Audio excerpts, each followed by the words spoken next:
கர்த்தருடைய பரிசுத்த நாமத்திற்கு மகிமை உண்டாவதாக. இந்த காலை வேளையிலே கிருபையின் வார்த்தை நிகழ்ச்சிக்கு உங்களை வரவேற்கிறோம். பிரியமானவர்களே, எம்மாவு என்ற ஒரு ஊருக்கு சீசர்கள் போவதை பற்றிய ஒரு சம்பவத்தை நாம் லூக்கா 24வது அதிகாரத்தில் வாசிக்கிறோம்.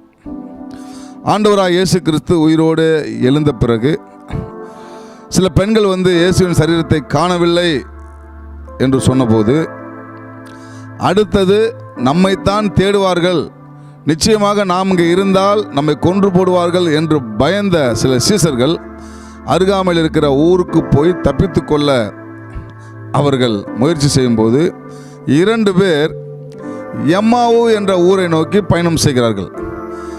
பிரியமானவர்களே, அவருடைய வாழ்க்கையில் பயமும் திகிலும் இருந்தது.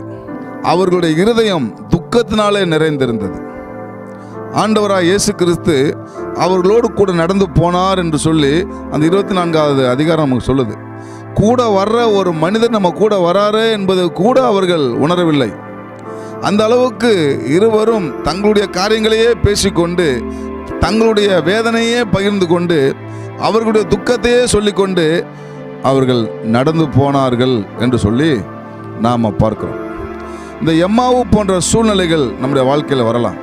ஒரு துக்கம் நிறைந்த, ஒரு ஏமாற்றம் நிறைந்த, ஒரு கஷ்டம் நிறைந்த ஒரு சூழ்நிலை நம்முடைய வாழ்க்கையில் வரலாம். சில வேளையில் நாம் ரொம்ப துக்கமாக இருக்கும்போது மொபைல் ஃபோனை தூக்கி தூர போட்டு டிவி ஆஃப் பண்ணிவிட்டு தலகாணியை பிடிச்சிக்கிட்டு, நல்ல தலகாணி இறுக்கி பிடிச்சிக்கிட்டு அந்த கொஞ்ச நேரம் ஒரு அமைதியை நாம் அனுபவிக்கிறோம் இல்லையா? அதுதான் எம்மாவு சூழ்நிலை. அப்படிப்பட்ட சூழ்நிலையில் நாம் வரலாம்.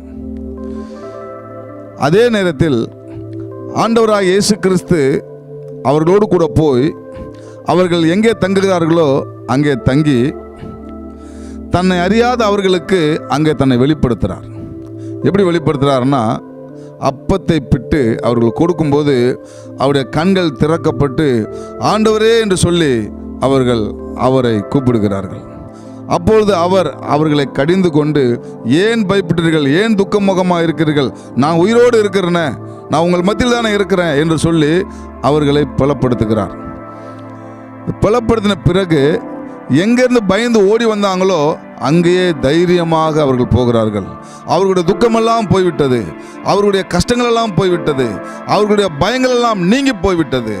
பிரியமானவர்களே, ஆண்டவராகிய இயேசு கிறிஸ்துவின் மேல் நம்முடைய நம்பிக்கையும் விசுவாசமும் உறுதியாக இருக்குமானால் எப்பேற்பட்ட துன்பத்திலிருந்தும் கஷ்டத்திலிருந்தும் நாம் நீங்களாகிவிடலாம்.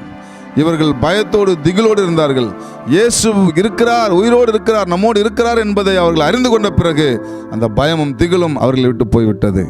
நம்முடைய வாழ்க்கையில் கூட இந்த எம்மாவு சூழ்நிலை, ஒரு வேதனை நிறைந்த சூழ்நிலை வரும்போது ஆண்டவராக இயேசு கிறிஸ்துவின் மேல் நாம் விசுவாசம் வைக்கும்போது அந்த வேதனையான சூழ்நிலை நம்ம விட்டு ஓடி போய்விடும் என்பதை மறந்து போகாதிருங்கள். கர்த்தர் உங்களை ஆசீர்வதிப்பாராக.